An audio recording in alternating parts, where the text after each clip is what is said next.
No Brasil, os eventos descritos ganharam conotação política ao serem vinculados a... Qual é a data? 1890 a 1914. Aí nós já sabemos o contexto dessa questão, pelo menos mais ou menos, né? Qual é o contexto dessa questão? Belle Époque, presta atenção aí.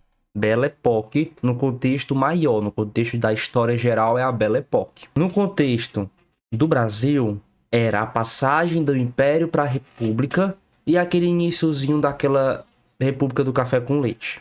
Entendeu? Então, a nível geral e a nível Brasil, essas são as esferas de contexto.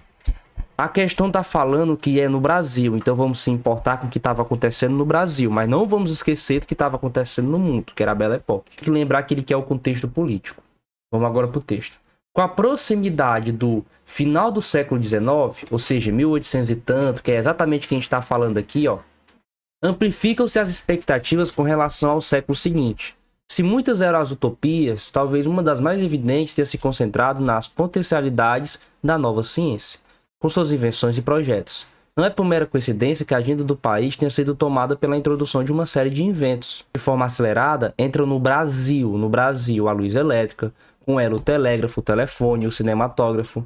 Na área do transporte, o trem a vapor é substituído pelo elétrico, que assiste a entrada do automóvel e até do aeroplano. Então o que é que ele está querendo dizer? Ele está falando da República do Café com Leite? Não. Só o mesmo contexto, mas ele não está falando disso.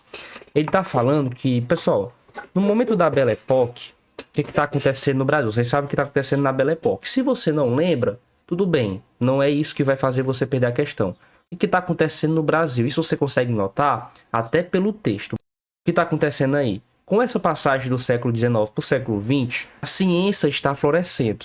As invenções, a luz elétrica no Brasil, o telégrafo, o telefone. Então, assim, a ciência está muito poderosa. Aí nós vamos lembrar de novo, o contexto do Brasil é o quê? Vocês lembram que lá no Império, no final do Império, ali no governo do Dom Pedro II, o Brasil estava sendo considerado um país atrasado em relação à Europa?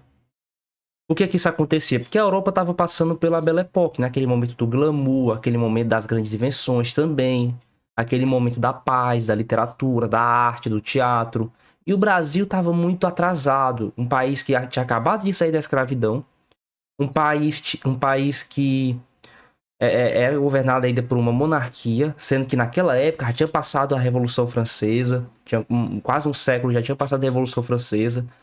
A Europa quase toda estava passando pelo processo de uma república e o Brasil ainda estava naquele negócio da monarquia, né? Naquela forma tradicional. Então quando o Brasil passou de império para república, qual foi o discurso? O discurso da república foi o quê? Fazer com que o país entre na modernidade, entendeu? Então, quando a gente fala de república, a república está intimamente relacionada com a modernidade, com a ciência, entendeu? Então as pessoas pensaram assim, cara, com a república, agora que o Brasil é uma república, agora sim, agora a gente vai ter ciência, agora a gente vai ter invenções, agora vamos ter melhores condições de vida, entendeu? Então a república trouxe essa ideia, porque na prática não foi bem assim, mas na ideia, a república trouxe essa ideia de um país mais moderno, de um país mais com mais invenções, de um país mais parecido com os moldes europeus, entendeu? Então é isso que a questão quer dizer. Tem a ver com o imperialismo? Não. No contexto do Brasil, isso não tem a ver com imperialismo. Tem a ver com mercantilismo? Não. O mercantilismo, assim como o absolutismo, estão errados, porque a gente está falando aqui do século XIX e XX. O mercantilismo e o absolutismo são lá de trás, da época da colônia, século XV até o XVIII, mais ou menos. Entendeu? A C eu até entenderia você marcar. Por quê? A gente está falando de modernizar um país. Quando uma educação é laica, ou seja, quando ela não está vinculada à religião, realmente ela começa a se desprender daquele estilo tradicional. Mas só que ela restringe muito, entendeu? Porque a educação não é uma coisa que estava na cabeça de todos os brasileiros. Não todos, mas da maioria dos brasileiros, entendeu? Então ela é muito restrita. A gente estava querendo uma mais ampla. E qual é a mais ampla? Visão republicana de nação. É aquela ideia, aquela visão de que como agora o Brasil é uma república, agora ele vai ser moderno, igual os europeus. Entenderam?